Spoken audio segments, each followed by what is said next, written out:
I will divide this discussion in two parts. In the first part, I'll be talking about the background a little, not a lot. There is a lot to be said, but I'm not going to speak that much today. And then I will shift to Miller. And let's see how it goes. Now, the special thing about American theatre is that it does not really develop along with the rest of the literature that we study. It has its own dynamic, it has its own historical progression. And you need to remember that it's not a young history, it's not a short history. From Washington onwards till the Civil War and till the 20th century, there has been a lot of history. But what is remarkable is that we don't really talk about a lot of those plays which had come before the 20th century. Right? Because as it is, 20th century is the time when there is this kind of explosion. Before that, of course, we have the poets, the philosophers, the novelists. But the beginning of the 20th century is all of a sudden giving you so many luminaries, so many brilliant names. I mean, T.S. Eliot is writing, Ezra Pound is writing, Robert Frost, then William Carlos Williams, and so many people. Hemingway would start writing soon, and Gertrude Stein, Faulkner, and all of these names, they sort of bring American literature on the map, so to say. It was there, but it gets a kind of recognition, a kind of canonization that perhaps was not there before this point of time. And also, if you think about the Eurocentric Globe, definitely the Eurocentric Globe, then this is the time when on the continent, realism is becoming a very strong factor. I have my reservations about realism, which I have spoken of in other discussions, so I'm not going to get into that. But on the continent, realism and naturalism, both of these things are coming into force, so to say. They are becoming very powerful tropes in literature. But when we speak about the United States of America, we have realism. Again, truly, we do have realism, but this is a different kind of realism that we are looking at. It's a realism which is combining itself with the symbolist ideas, with the expressionist ideas, and it's a very American kind of realism that we have. And incidentally, when we first see the Great War, that is creating a new kind of understanding of the Europeanness, and there is this transaction which is creating a kind of I would not say collaboration, but a new kind of import, which is reintroducing the European culture into the American life. Because for a very long time, the entire idea of American culture was to establish itself. It was trying to prove to be different from its continental roots. It was trying to prove that there is something called American culture. And my apologies here, American should mean a whole lot more. But when we say American, we kind of focus on United States of America. We don't even talk about Canadian literature or Mexican literature, forget South American. So somehow, every time I'll be using the term American, every time I use the term American, I am painfully reminded of this fact that this is a kind of linguistic appropriation that the United States of America has done, that as if it's the only American nation on the planet. So, but anyway, that's a different kind of politics. That's a linguistic politics that I need not get into here.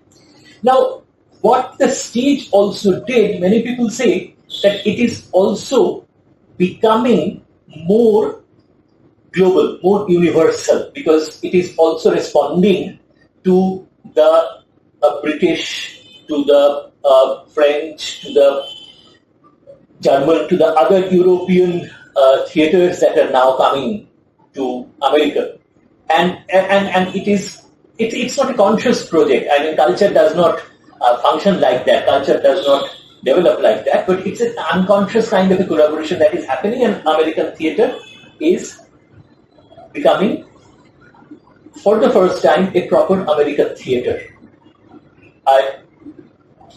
Again, I'm not really going to explain that, because if you go back even to the 19th century, you will see the texts that you have, the plays that you have, they are not something that have survived as such.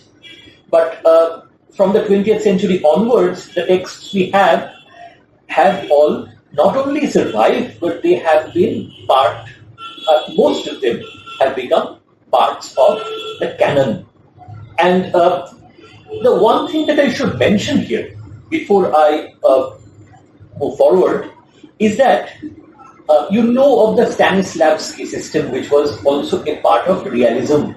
I mean, when we talk about realism, we only end up talking about the drama on stage, the drama itself, how the drama is constructed, how the plot is constructed, how the dialogues are constructed.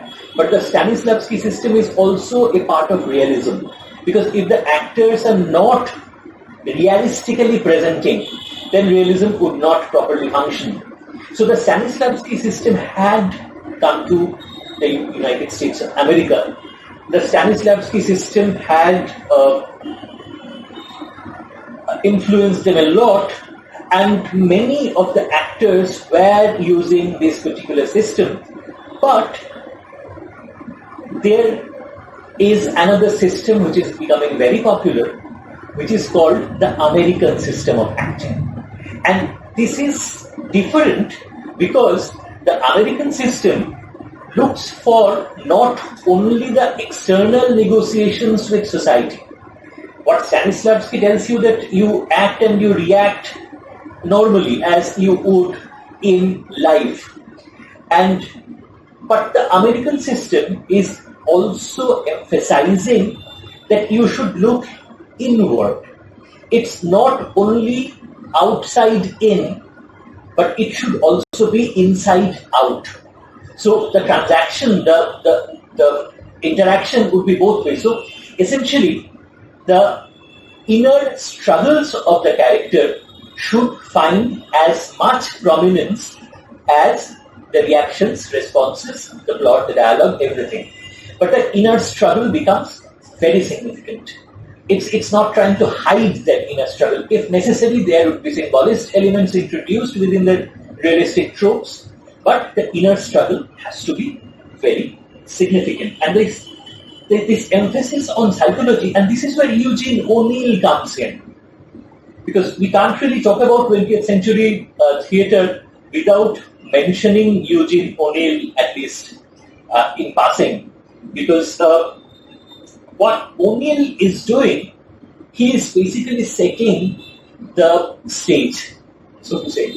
He is introducing what many have called a subtle kind of realism. This is realism, but there are symbolic overtones which are very, very important. I mean, if you think about Mourning becomes Electra, he is incorporating a Greek classical myth in all its three parts. The entire Oresteia is now appropriated, adapted, and turned into something American, looking at the inner struggle. So this kind of mythification, this kind of borrowing of classical ideas of nemesis, the idea of furies or fate, all these ideas, he is creating a paradigm in which these ideas function along with the psychological ideas.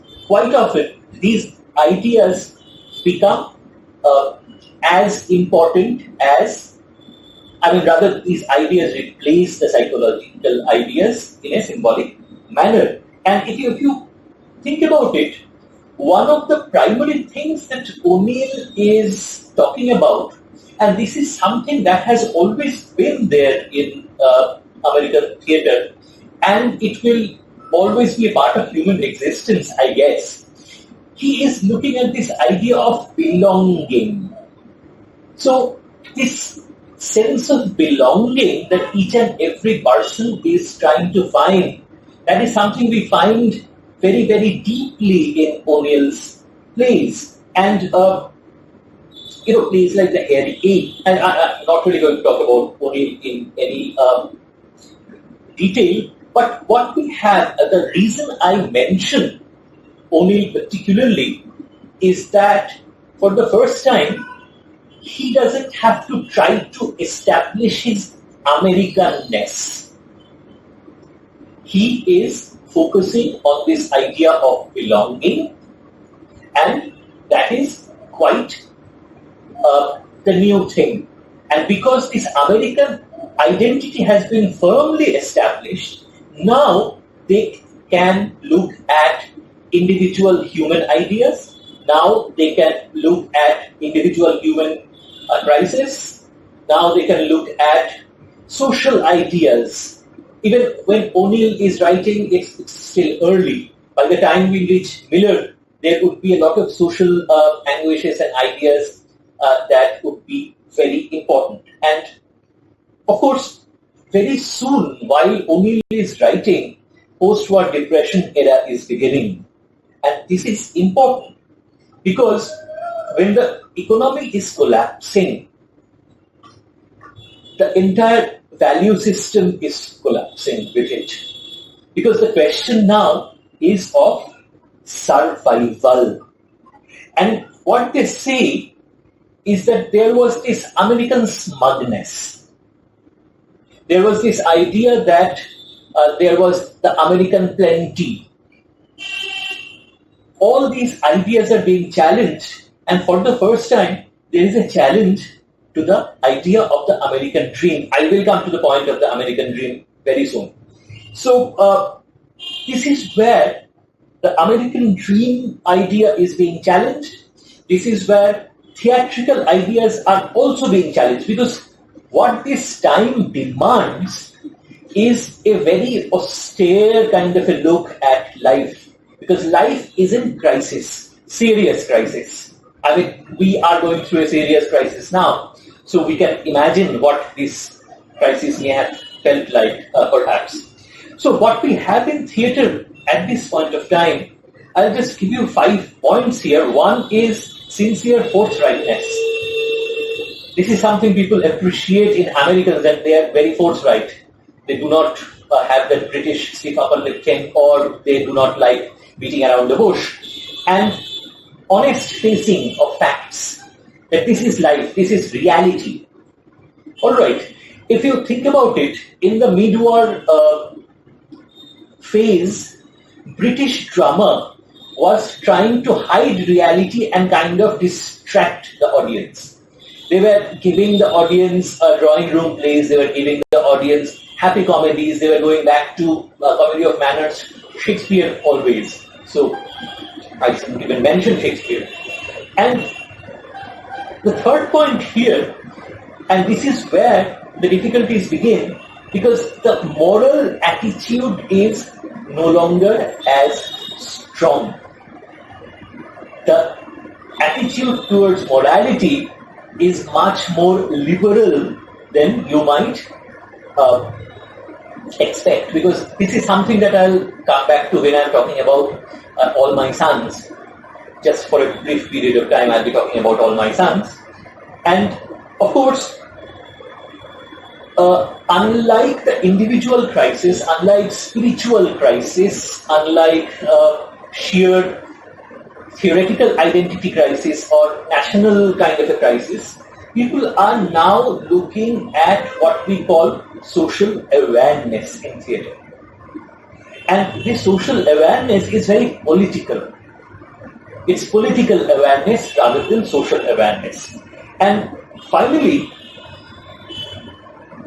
what they are showing a lot of contempt towards is the blatant materialism that we often associate with some American ideas. Definitely, with the idea of the American dream. Because the American dream, by definition, is something completely materialistic. And I would just mention Clifford Odets, because he is a playwright we don't usually study in our part of the world, but he is very, very significant at this point of time. His plays are of immense importance in the development of American theatre. So, but what is happening is, by the time the Depression is progressing, the Depression era is progressing and is being negotiated with, 1939 comes and we have Second World War, and very soon the United States of America is now involved in the Second World War. So this is where we come to the modern part of our discussion.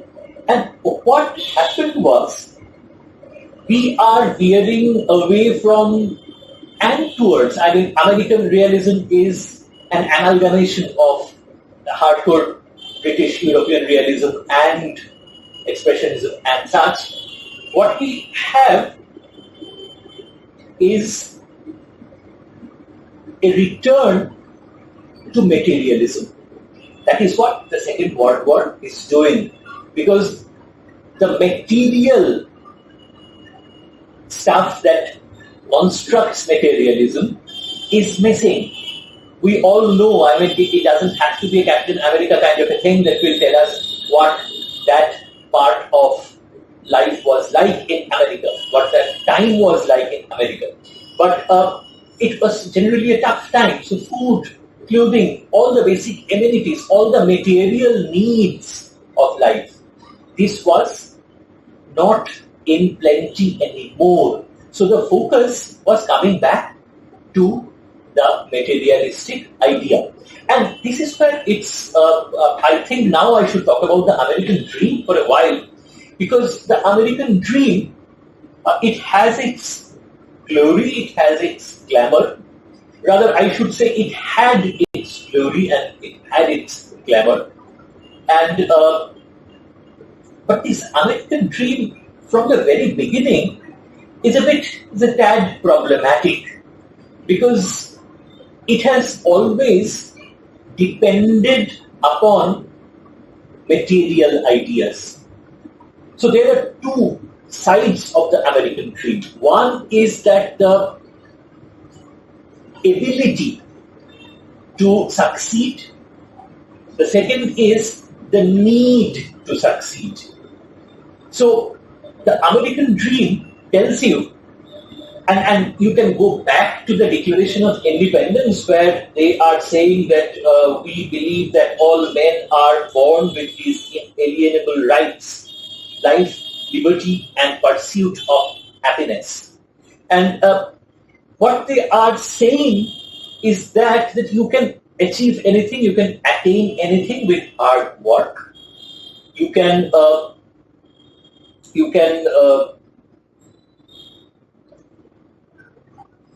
see, what they did was they turned it into this socio-cultural paradigm which was presented in front of the public. This was presented as a dream. This was presented as the so-called mantra of American existence, that you need to succeed. And of course, the American dream begins very, very problematically, because it is beginning with massacre. It is beginning, I don't know whether I can use this particular word in this context or not, but perhaps even genocide. Because land is being grabbed, everybody is coming over from the continent with their superior technology, superior weapons, and of course the pioneering mentality that we are talking about here. They suffered tremendous hardships. But the moral component was sadly missing, because they did whatever they had to do in order to survive and succeed, to have land, to have success, to have money. So that is the part of the American dream, that every man can have life, liberty, and the pursuit of happiness. But in this pursuit of happiness, in this pursuit of liberty and life and success, a lot of people were killed. A lot of destruction happened. But the biggest problem is not that. The biggest problem is that's a very big problem. But other than that, there is this problem that this became a necessary evil. Because the American dream said that you can succeed. But very soon it became you must succeed. You should succeed, you must succeed. And the comparative idea, the myth of the American dream created this huge rift. What happens to the people who do not succeed? I mean, you are talking about a society which believes in success. Nothing but success. So there would be people who would not succeed. So in this American dream, as I said at the very beginning, they are doing anything to succeed. So the element of compassion is sadly missing. The element of compassion is not there to begin with. So if you have someone who is not succeeding, then that person grammatically as well as socially is labeled, marked as a failure. And this is the biggest problem with the American dream, that it does not tolerate failure. And this comparative scale and this idea of self-made success, and this self-made idea is by any means, by hook or by crook, it doesn't matter how you succeed, but you have to succeed. Again, in All My Sons, this is something that we would see very clearly, that this idea of success, how the idea of success succeeds in society. So you have to be hardworking, you have to be ambitious, you don't necessarily have to be honest, and of course the idea of greed is becoming very important. And the idea of family around which all cultures essentially are built. If you think how there is this negotiation between the idea of the family and the idea of the American dream, you'd see that the American dream is affecting the family, because this is a completely patriarchal society that we are talking about, right?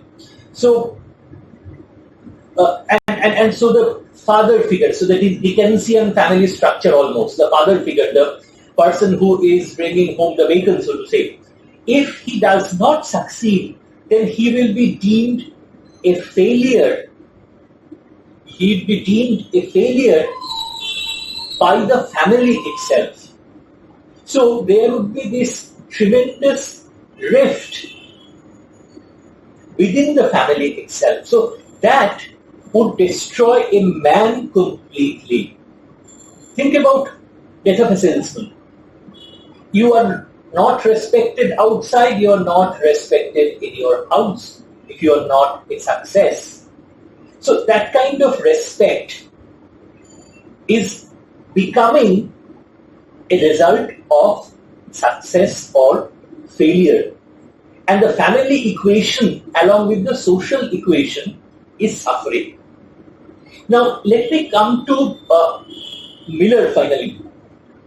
Now Miller, see, what Miller, and I must mention Tennessee Williams here, because Tennessee Williams happens to be one of my most favorite playwrights, so I can't really talk about American theatre without talking about Tennessee Williams. So Miller and Williams, they're writing together almost, and what they're doing is that they're trying to break out of standard molds.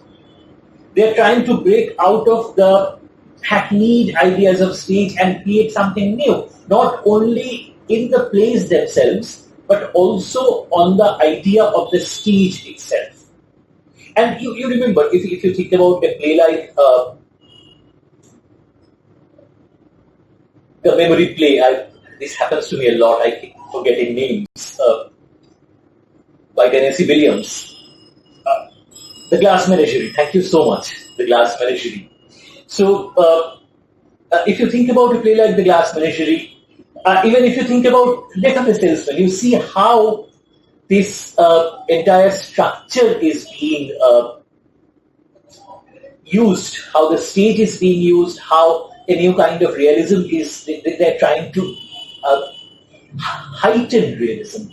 And this is something a lot of people in the continent as well, people like Lorca would be saying that if you want photographic realism, if you want cinematic realism, go to the cinema, go to look at photographs. Theatre can give you so much more, so why not look for that in theatre?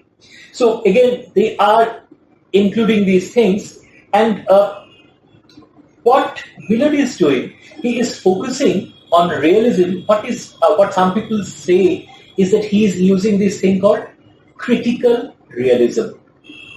I mean, the term itself is self-defining. You don't need a discussion on that. Williams is also using this kind of realism, but it's much more poetic, much more romantic. But when I say romantic, I do not mean it in the English romanticism kind of a way.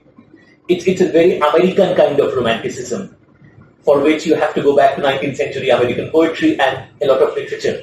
So a very American kind of, and a very intensive kind of symbolism that we find here. And, Williams takes you to another level, and Miller is much more familiar, much more socially oriented, one might say. So the society with the individual, not only the individual as such. This is gross generalization, but to a certain extent this is true. And what the other thing that you need to remember is that Miller was an intensely political person. And when he was writing, it was a particularly problematic time in American history. And some people are rather apologetic about this time. This is the Senator McCarthy era, where they are essentially persecuting communists. This is capitalism in its most paranoid manifestation, which is trying, and the witch hunting, and I would be ending with the Crucible, Miller's Crucible, and a new kind of witch hunting is beginning. And they are bringing in playwrights, they are bringing in famous people, they are interrogating them, they are telling them, tell us about the communists that you know, and these communists would be arrested, they would be persecuted. So this is the time, and Arthur Miller is one of the rare few people who were called by what is known as the HUAC, the House Un-American Activities Committee. You know about this, so I'm not really going to talk about this. So in 1956, he was called by HUAC. He refused to name any names, and you have no idea how much persecution he had to face. He was not... He was refused, his passport was almost cancelled, he could not renew his passport, he was not given permission to go to the London premiere of his play, and so on and so forth. A lot of things happened to him because he refused that. And I think I should mention Marilyn Monroe at least once, although she has absolutely no relevance to this particular discussion. But what Miller says, that he is completely against this idea of the American dream. Now, when I come to this death of the American dream idea, by this time, what has happened is post-war, money has become very important again. The material luxuries, the material achievements have become very significant again. So, this is something, and society is completely defining itself in terms of success once again. And what we see is a natural selection kind of thing. People who are successful are accepted. It doesn't really matter how they are successful. Eventually they find acceptance. And people who are not, they find a lot of problems, in the sense they find a lot of frustration. They cannot negotiate this lack of success with themselves anymore. And All My Sons, I mean, if you know the plot of All My Sons, I should say spoiler alert here, because this would be full of spoilers. In All My Sons, we see this businessman who is completely successful. At the beginning of the play, we see him as this kindly, patriarchal kind of a presence who is not in any way to be doubted. He's the paradigm of fatherliness and everything. And his son is a war hero. His other son is missing in action. And it's a very, very model kind of a family. An ideal American family that we see. The kindly mother, hardworking, everything. So, but finally, quite quickly what we see is that all this happiness, this is the word that I was looking for, that this entire play begins in this model of happiness. But this happiness is based on a crime. In fact, it is based on two crimes. One is, at one point of time, Joe Keller had supplied faulty equipment to the Air Force, for which several pilots died, several planes crashed, and this is crime number one. Crime number two is that Joe Keller is putting the blame entirely on his partner, although he is to blame as well. And he had faced the law, he had been imprisoned. When he came back, people were not really open to him anymore. And he, as he says, that when he was released from prison, he stopped the car, he left the car about a block away, and he walked through the neighborhood with his head held high, because he knew if he did not establish himself at that time, if he hid, if he entered his house under the protection of hiding or something like that, that would destroy him socially. But by doing that, and then again by succeeding later on in his business, he establishes himself, and the crimes are forgotten. He himself is in denial, almost in denial. It's only when almost a calamitous kind of a revelation comes that we find out that he was guilty all along. And this is again very important. I find All My Sons much more innocent than Miller's later plays, because there is a very clear black and white kind of a judgment. At the beginning, when the Deaver children find out that their father is guilty, they kind of disown their father. And later on, when the Keller son, Chris Keller, he finds out that his father was actually guilty, he is very judgmental about it. So, the clear cut, this is 1947. It has been only 2 years since the war has ended. So, the American fervor, the Americanness, the faith in American integrity is still there. The faith that the American dream has this idea of honesty and integrity still in it. Although this is criticizing the American dream, the tendency to succeed anyhow by victimizing anyone, by doing anything. That is there, but along with that, we have this idea that there is a generation of people who will have honest dreams. So all my sons looks at family, looks at all these ideas, but by the time we come to Death of a Salesman, which is 2 years down the line, 1949, incidentally, Eliot is writing The Cocktail Party in 1949 as well, with no mention of the war, no mention of any such economic or any such crisis. It's a different idea altogether, but it's a bit surprising. 1949 is a very significant kind of a time in the history of the world.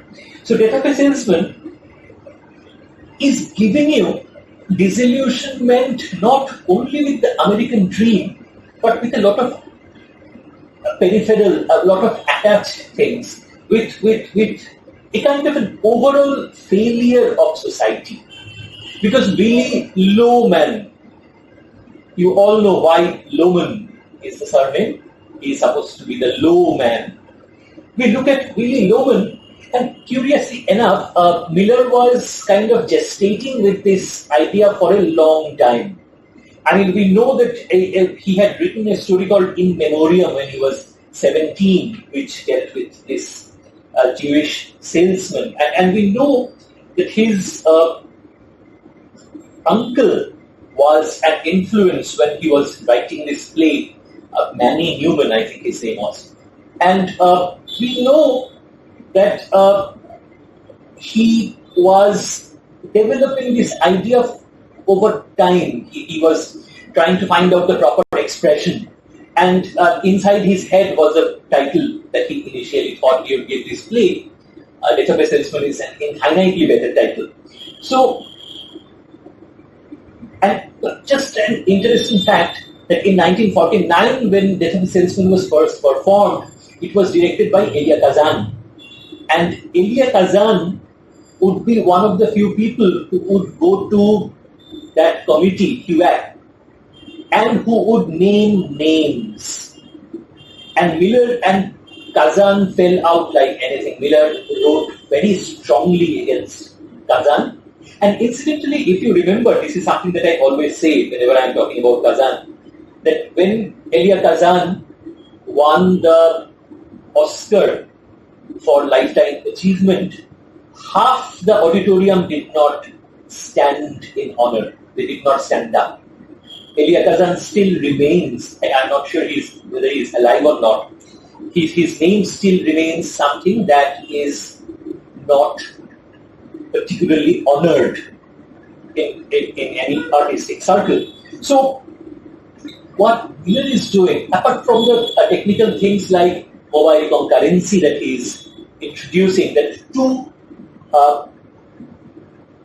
events are happening simultaneously on stage, that his memories are presented simultaneously. You see him, his memories. You see two parts, two different sets of actors, two different sets of ideas that is happening. And what we have is a man who is very old-fashioned, who believes in respect, who believes in the ideas of respect and a lot of ideas of integrity, except in his personal life, because we see him having an affair with someone. But the thing is, he absolutely cannot survive in this new world. In this world where success is everything. The greed for success is everything. It's not enough that you do your job. It's not enough that you do everything perfectly. But the idea of targets, my friends in the sales business, your friends in the sales business, they will all tell you how the corporate structure gives them targets, and the targets keep on increasing.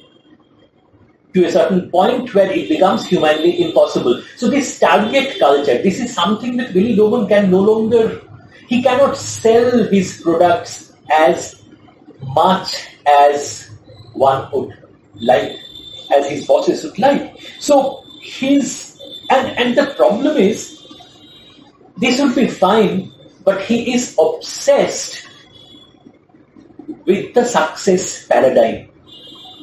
Because he keeps on talking about his brother.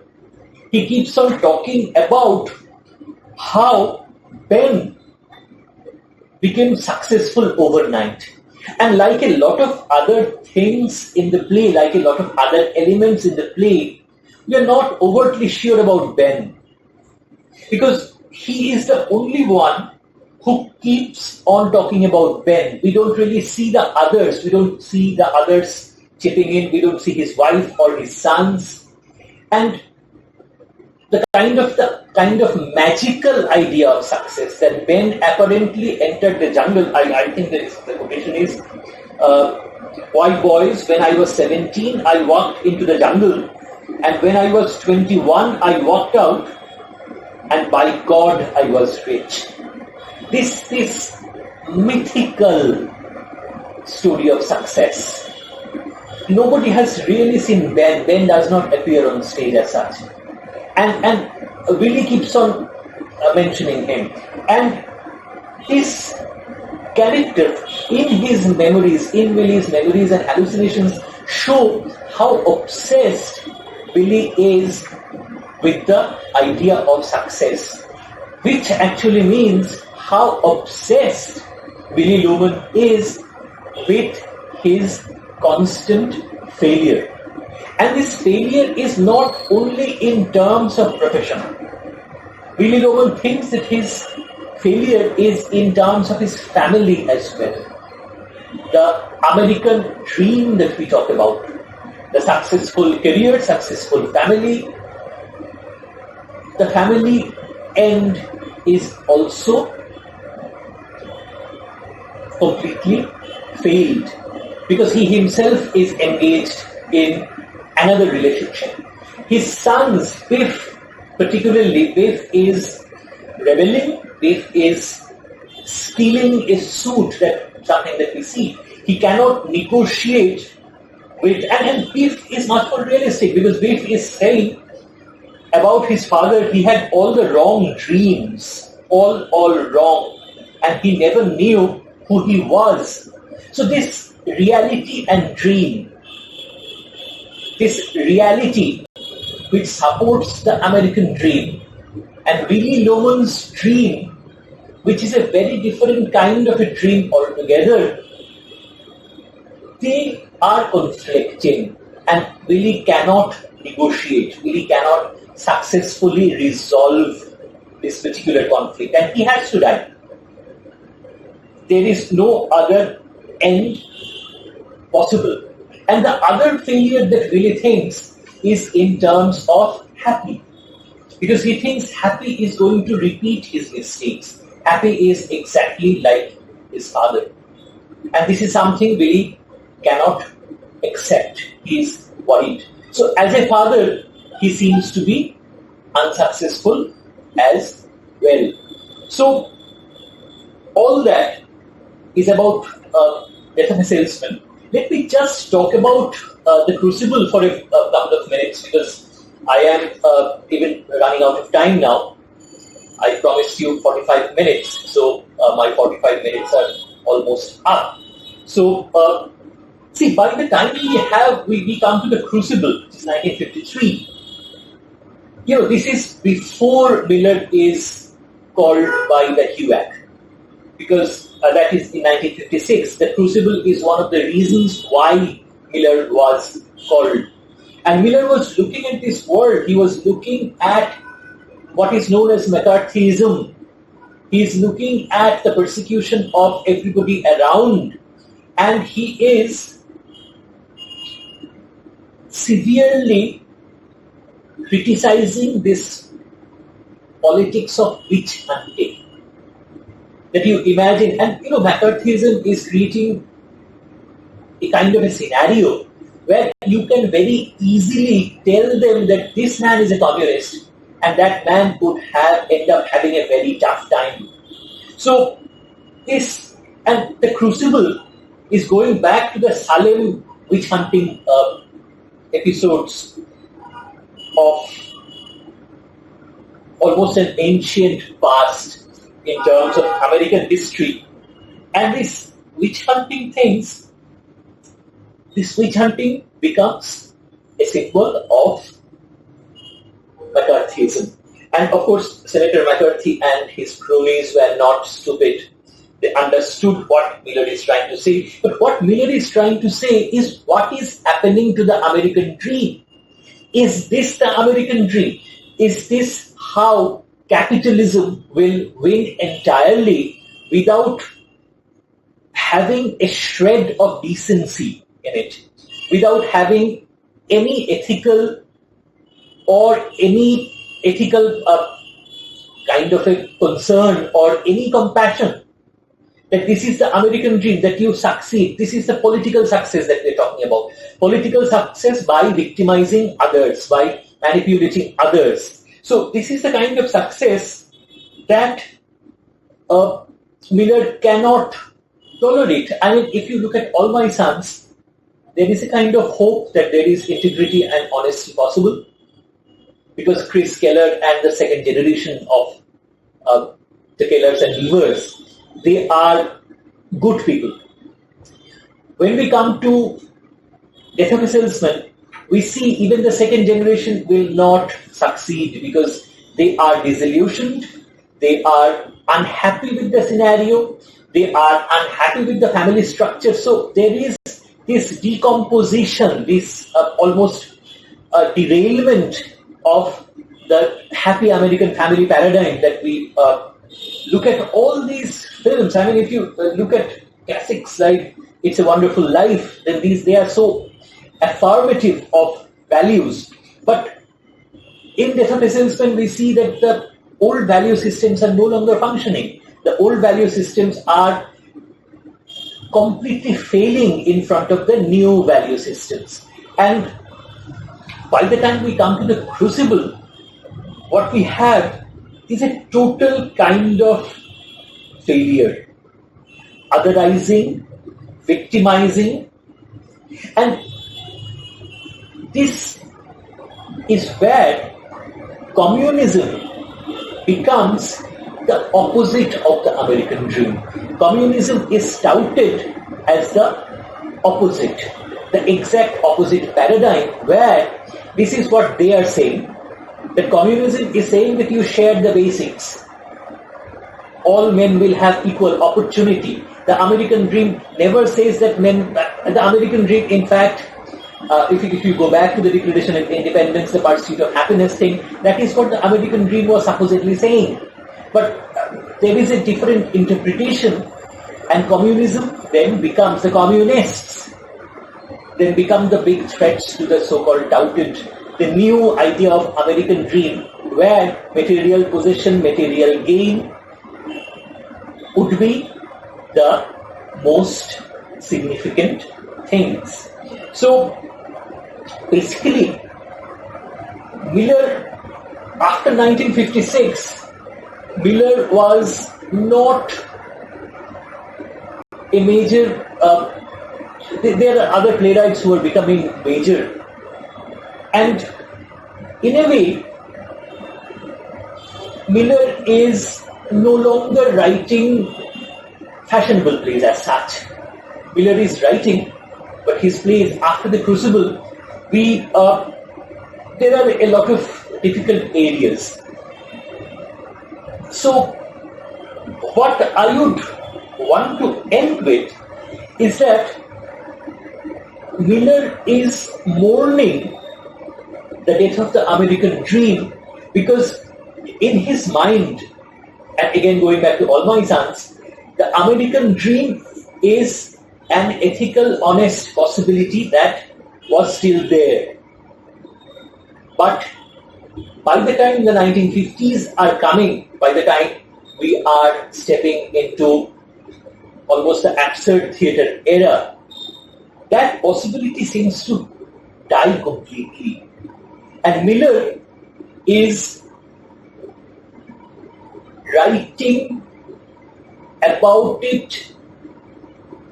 Death of a Salesman is more like a requiem, but by the time he is writing The Crucible, he is entering the political field and he is commenting on how politics, contemporary 20th century, late 20th century politics, is now destroying what